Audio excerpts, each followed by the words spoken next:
Assalamualaikum warahmatullahi wabarakatuh. Perkenalkan, kami dari kelompok 2 akan membedah hasil laporan analisis data. Yang terhormat dosen pengampu analisis data Ibu Yuyun Umaidah, Eskom Mkom. Oke, untuk kelompok 2 dengan beranggotakan saya pribadi, nama Badrul Maulana dengan NPM 2210 6310 7009. Kemudian Devi Indriani dengan NPM 2210 6310 713. Gale Saputro dengan NPM 2210 6310 722. Kemudian ada Patin Rizky Utami dengan NPM 2210 6310 721. Oke, baik, pemateri pertama akan disampaikan oleh Devi Indriani. Untuk waktu dan tempat dipersilahkan. Saya Devi Indriani, izin memaparkan untuk materi pertama. Yang pertama itu ada data sains sangat penting untuk kehidupan manusia pada era society 5.0. Berikan justifikasi Anda dengan penjelasan menggunakan contohnya. Yang pertama itu ada e-commerce, yaitu data sains membantu toko retail dalam menentukan produk mana yang harus ditampilkan di toko berdasarkan ketertarikan konsumen. Dengan demikian, konsumen dapat menemukan produk yang sesuai dengan kebutuhan mereka lebih mudah. Yang kedua ada fraud detection, yaitu data sains dan AI membantu dalam mendeteksi penipuan di industri keuangan. Analisis prediksi real time membantu dalam peningkatan deteksi penipuan dan meningkatkan keamanan siber. Yang ketiga ada dynamic pricing, yaitu data science digunakan untuk menyesuaikan harga berdasarkan profil penghasilan konsumen. Contohnya, beberapa online shop menyesuaikan harga berdasarkan profil penghasilan konsumen. Disebut dengan harga yang dipersonalisasikan. Yang keempat ada healthcare, yaitu data science membantu dalam menganalisis data kesehatan untuk membuat keputusan yang lebih berdasar dan inovatif. Misalnya, data science digunakan untuk menganalisis data kesehatan untuk mendiagnosa penyakit dan membuat terapi yang lebih efektif. Yang kelima ada personalized recommendation, yaitu data science digunakan dalam platform streaming musik dan video seperti Spotify dan Netflix untuk merekomendasikan konten sesuai dengan preferensi pengguna. Algoritma menggunakan data yang dikumpulkan dari perilaku pengguna untuk menentukan apa yang mereka lihat. Terima kasih Devi Indriani atas pemaparan materi pertama. Kemudian dilanjut pemateri kedua untuk Patin Rizky Utami, dipersilakan. Baik, saya Patin Rizky Utami yang akan menjelaskan atau memaparkan materi kedua. Jelaskan mengenai teknik-teknik tugas pokok data science yang Anda ketahui serta berikan juga penjelasan mengenai teknik-teknik pembelajarannya. Data science adalah ilmu yang menggabungkan keterampilan pemrograman, matematika, dan statistika untuk menghasilkan wawasan baru yang bermakna dari data. Teknik-teknik yang digunakan dalam data science meliputi yang pertama ada analisis data. Melalui teknik-teknik statistik, matematika, dan pembelajaran mesin, data analisis untuk menemukan pola dan menghasilkan prediksi dari kumpulan data tersebut. Yang kedua ada machine learning. Teknik ini mempelajari data untuk menemukan pola dan menghasilkan prediksi. Terdapat 4 teknik belajar machine learning, yaitu ada supervised learning, unsupervised learning, semi-supervised learning, dan reinforcement learning. Yang ketiga ada penggunaan algoritma. Algoritma digunakan untuk mengotomatisasi proses pengolahan data. Contohnya, algoritma machine learning digunakan untuk merekomendasikan konten yang sesuai dengan preferensi penggunaan di platform streaming musik dan video. Yang keempat ada pengolahan data. Data yang digunakan untuk menganalisis biasanya berasal dari berbagai sumber dan disajikan menggunakan berbagai format sesuai kebutuhan. Data science harus mengembangkan algoritma machine learning-nya yang bisa mengolah data secara mandiri. Yang kelima ada pengembangan model. Data science menggunakan algoritma machine learning untuk mengembangkan model analisis data yang sesuai dengan kebutuhan bisnis. Model ini digunakan untuk membuat keputusan yang lebih berdasar dan informatif. Yang keenam ada penggunaan bahasa pemrograman. Bahasa pemrograman seperti R dan Python digunakan dalam pembangunan machine learning. Kedua bahasa pemrograman ini mudah dipelajari dan memiliki banyak library yang mendukung dalam mengembangkan machine learning. Yang keenam ada penggunaan tools. Tools seperti GitHub digunakan untuk berbagai hasil kode dan memudahkan pengembangan proyek. Yang ketujuh ada penggunaan Artificial Intelligence atau AI. AI digunakan untuk membuat sistem yang cerdas dan dapat melakukan tugas yang biasanya membutuhkan kecerdasan manusia. Sistem ini digunakan untuk menerapkan strategi dan membuat keputusan bisnis. Yang ketujuh ada penggunaan Natural Language Processing atau NLP. NLP digunakan untuk memperkaya interaksi kita dan teknologi seperti merekomendasikan konten yang sesuai dengan preferensi pengguna di platform streaming musik dan video. Yang kedelapan ada penggunaan data mining. Data mining digunakan untuk menemukan pola-pola yang sebelumnya tidak terlihat dalam data besar. Data science menggunakan algoritma machine learning untuk mengotomatisasi proses pengolahan data. Oke, terima kasih atas pemaparannya Pak Tin Rizky Utami. Untuk materi ketiga dilanjutkan oleh saya pribadi. Perkembangan AI di Indonesia ini sangat pesat. Sebutkan minimal 3 contoh dari AI yang telah diterapkan di Indonesia. Berikut penjelasannya. Yang pertama ada chatbot pelayanan publik. Pemerintah Indonesia telah mengembangkan chatbot sebagai salah satu contoh penggunaan AI di bidang pelayanan publik. Contohnya chatbot Cika yang dikembangkan oleh pemerintah Indonesia untuk membantu masyarakat dalam mengakses informasi dan pelayanan pemerintah. Kemudian ada manajemen penanganan bencana. AI digunakan dalam manajemen penanganan bencana di Indonesia. Teknologi ini membantu tim dan mengumpulkan data yang dibutuhkan untuk mengurangi risiko kerugian akibat bencana dan memberikan informasi tentang sinyal bahaya bencana kepada pihak berwenang. Kemudian ada Ekomori. AI telah digunakan dalam Ekomori di Indonesia untuk meningkatkan pengalaman belanja online. Contohnya algoritma AI digunakan untuk merekomendasikan produk yang sesuai dengan riwayat pembelian dan pelurusan pengguna. Oke, pemaparan materi dari saya segitu saja. Mungkin dilanjut pemateri keempat oleh Gale Saputro. Untuk waktu dan tempat dipersilakan. Baik, izin memperkenalkan diri. Perkenalkan, nama saya Gale Saputro. Di sini saya akan memaparkan materi yang keempat. Pada materi yang keempat, pilih minimal 3 dari 8 sasaran model gambar tersebut. Lalu definisikan masalahnya. Tulis definisi masalah dalam minimal 3 kalimat. Tahap ini Anda tidak perlu mempresentasikannya, cukup mendefinisikan masalah dengan penjelasan yang jelas. Sebagai bukti Anda paham masalah yang akan Anda pikirkan solusinya. Kami memilih 3 sasaran model gambar berikut. Model gambar yang kedua meningkatkan akses keuangan untuk semua. Model gambar yang keempat menurunkan kematian bayi dan anak.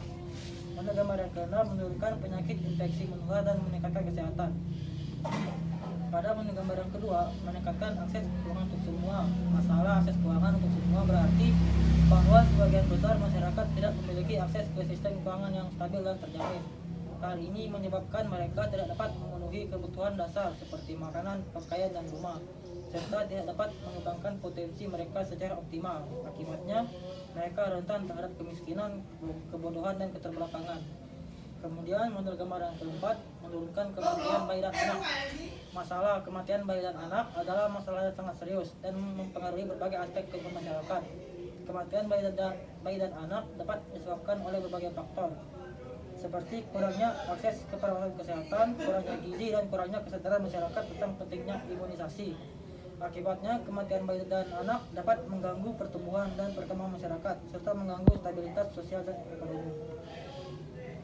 Dan model gambar yang keenam menurunkan penyakit infeksi menular dan meningkatkan kesehatan. Masalah penyakit infeksi menular seperti HIV, AIDS, tuberkulosis, dan malaria adalah masalah kesehatan yang sangat serius dan mempengaruhi berbagai aspek kehidupan masyarakat. Penyakit-penyakit ini dapat disebabkan oleh berbagai faktor, seperti kurangnya akses ke perawatan kesehatan, kurangnya kesadaran masyarakat tentang pentingnya vaksinisasi, dan kurangnya infrastruktur kesehatan yang baik. Akibatnya, penyakit-penyakit ini dapat mengganggu pertumbuhan dan perkembangan masyarakat, serta mengganggu stabilitas sosial dan ekonomi. Kemudian, B. Dalam menyelesaikan masalah yang sudah Anda definisikan, Anda diminta untuk merancang suatu agen cerdas yang bisa membantu pemerintah dalam menangani masalah tersebut. Jelaskan lingkungan masalah dalam agen cerdas tersebut dalam 4 item PAS: performance measure, environment, actuators, dan sensor. Pada model gambar yang kedua, tentang meningkatkan akses keuangan untuk semuanya. Yang pertama, performance measure atau ukuran kinerja. Ukuran kinerja yang digunakan untuk menilai keberhasilan agenda cerdas dalam meningkatkan akses keuangan meliputi: yang pertama, peningkatan jumlah individu yang memiliki rekening bank, mengukur persentase penduduk yang memiliki akses ke layanan perbankan formal. Yang kedua, peningkatan penggunaan layanan keuangan digital, mengukur jumlah transaksi keuangan digital dan penggunaan layanan keuangan berbasis teknologi. Yang ketiga, peningkatan inklusi keuangan di wilayah terpencil, mengukur akses dan penggunaan layanan keuangan di daerah pedesaan dan terpencil. Yang keempat, kepuasan penggunaan layanan keuangan, menilai kepuasan penggunaan melalui survei dan umpan balik. Yang kelima, pengurangan tingkat ketergantungan pada lembaga keuangan informal, mengukur penurunan penggunaan layanan keuangan informal yang seringkali tidak aman dan mahal. Terus, environment atau lingkungan. Lingkungan tempat agen cerdas beroperasi meliputi: yang pertama, masyarakat umum, termasuk individu dari berbagai latar belakang ekonomi, pendidikan, dan geografis. Yang kedua, lembaga keuangan formal, bank, lembaga keuangan mikro, perusahaan fintech, dan koperasi sistem pinjam. Yang ketiga, lembaga pemerintahan, badan pemerintah yang mengawasi dan mengatur layanan keuangan. Terus yang keempat, infrastruktur teknologi seperti jaringan internet, ponsel pintar, dan perangkat teknologi lainnya yang digunakan untuk mengakses layanan keuangan digital. Lanjut, actuators atau aktuator. Aktuator yang digunakan oleh agen cerdas untuk berinteraksi dengan lingkungannya meliputi: yang pertama, platform keuangan digital, aplikasi mobile dan web untuk menyediakan akses ke layanan keuangan seperti pembayaran, transfer uang, dan pinjaman. Yang kedua, sistem edukasi keuangan, program edukasi melalui aplikasi, SMS, atau media sosial untuk meningkatkan literasi keuangan. Yang ketiga, sistem dukungan pelanggan, chatbot, dan call center untuk membantu pengguna dalam mengakses dan menggunakan layanan keuangan. Yang keempat, insentif keuangan, program insentif seperti cashback, diskon, atau bunga rendah untuk mendorong penggunaan layanan keuangan informal. Lanjut, sensor atau sensor. Sensor yang digunakan untuk mengumpulkan data dan informasi dari lingkungan meliputi: yang pertama, data transaksi keuangan, mengumpulkan data dari transaksi yang dilakukan pengguna melalui platform keuangan digital.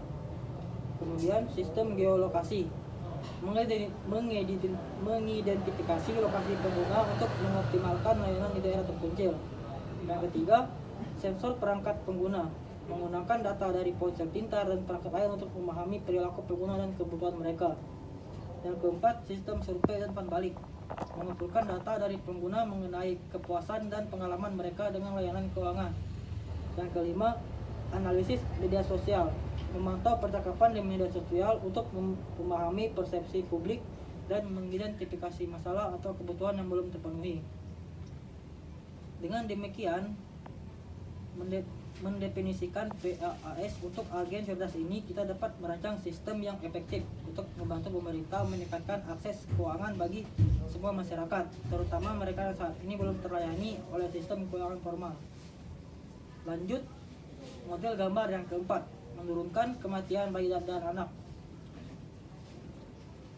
Performance measure atau ukuran kinerja. Ukuran kinerja yang digunakan untuk menilai keberhasilan agen cerdas dalam menurunkan angka kematian bayi dan anak meliputi: yang pertama, penurunan angka kematian bayi dan anak, mengukur penurunan angka kematian bayi di bawah 1 tahun dan anak di bawah 5 tahun. Yang kedua, peningkatan cakupan imunisasi, mengukur peningkatan persentase anak yang menerima vaksinasi lengkap sesuai jadwal. Yang ketiga, penurunan tingkat malnutrisi, mengukur penurunan jumlah bayi dan anak yang mengalami gizi buruk atau kurang gizi. Yang keempat, akses ke layanan kesehatan, mengukur peningkatan akses ke layanan kesehatan ibu dan anak, termasuk pemeriksaan prenatal dan postnatal. Yang kelima, kepuasan layanan kesehatan, menilai kepuasan orang tua dan wali terhadap layanan kesehatan ibu dan anak melalui survei dan umpan balik. Kemudian lanjut environment, lingkungan. Lingkungan tempat agen cerdas beroperasi meliputi yang pertama masyarakat umum, termasuk ibu hamil, bayi dan anak-anak serta keluarga mereka dari berbagai latar belakang ekonomi, pendidikan dan geografis. Yang kedua fasilitas kesehatan seperti klinik, puskesmas, rumah sakit dan posyandu yang menyediakan layanan kesehatan ibu dan anak. Yang ketiga tenaga kesehatan seperti dokter, bidan, perawat dan tenaga kesehatan lainnya yang terlibat dalam perawatan ibu dan anak.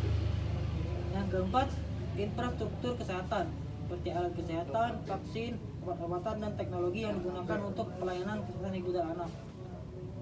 Kemudian lanjut ke actuators atau aktuator.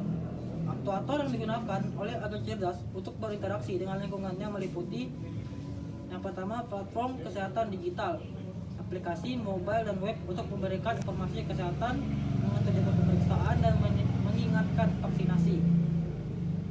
Yang kedua sistem edukasi kesehatan, program edukasi melalui aplikasi, SMS atau media sosial untuk meningkatkan kesadaran tentang pentingnya imunisasi gizi dan perawatan prenatal atau postnatal. Yang ketiga, layanan telemedicine, fasilitas konsultasi jarak jauh dengan dokter dan tenaga kesehatan untuk daerah yang sulit dijangkau. Yang keempat, sistem pengingat dan pemberitahuan, notifikasi untuk vaksinasi, pemeriksaan kesehatan, dan pemberian suplemen gizi. Kemudian lanjut ke sensor atau sensor.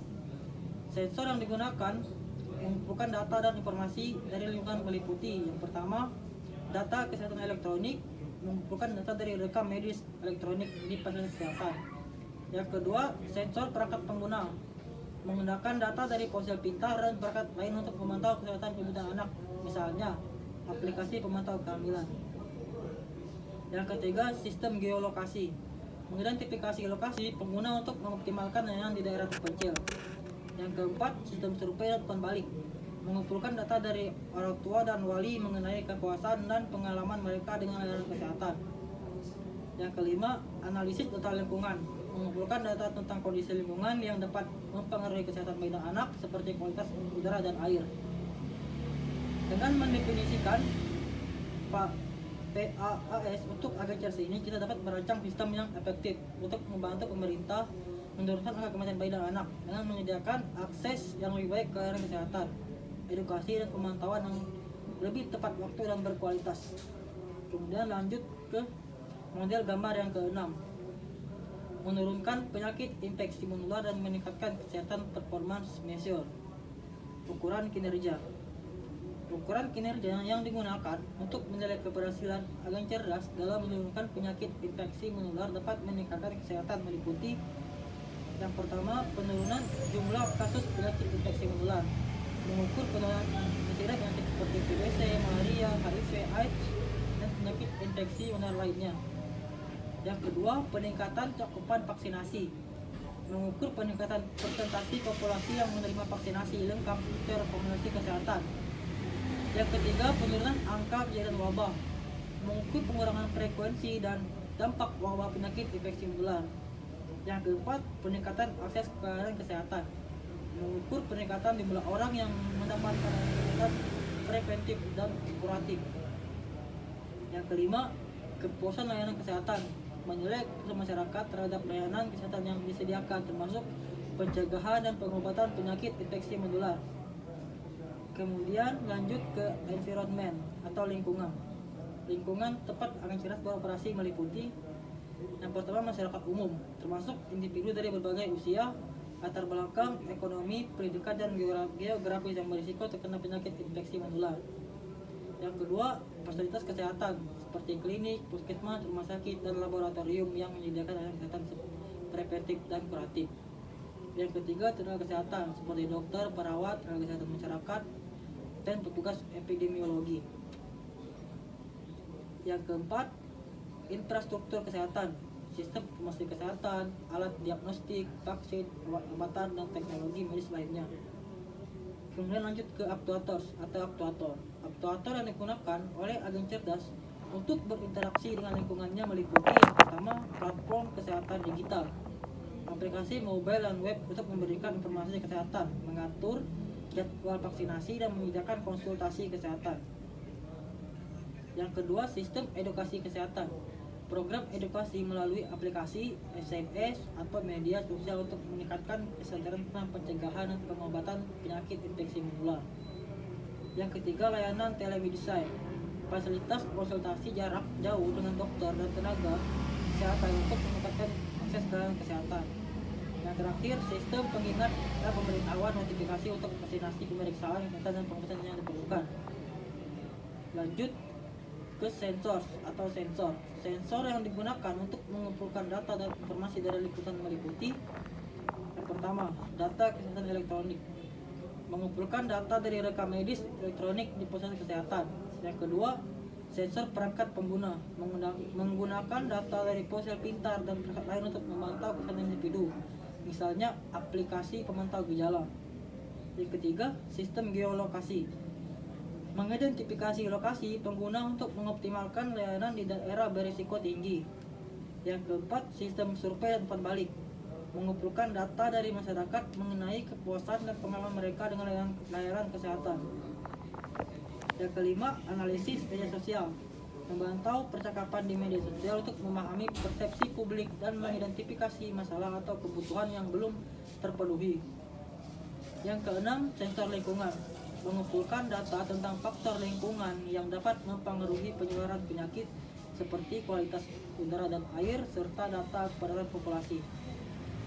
Dengan mendefinisikan PEAS untuk agen cerdas ini, kita dapat merancang sistem yang efektif untuk membantu pemerintah menurunkan angka penyakit infeksi menular dan meningkatkan kesehatan masyarakat secara keseluruhan melalui edukasi, pemantauan, dan pendekatan kesehatan. Sekian materi keempat, saya kembalikan ke moderator.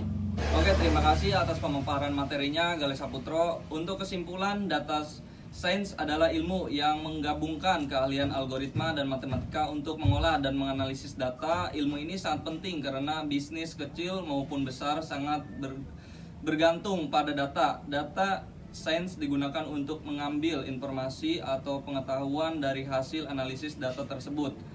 Perkembangan AI di Indonesia telah meningkatkan kepentingan data sains. Banyak perusahaan yang membutuhkan karyawan dengan keterampilan di bidang data. Data sains adalah ilmu yang harus berkembang dan memiliki prospek karir yang cerah di Indonesia. Namun perlu diingatkan bahwa data sains juga memiliki kendala dan tantangan yang harus diterima dan diselesaikan.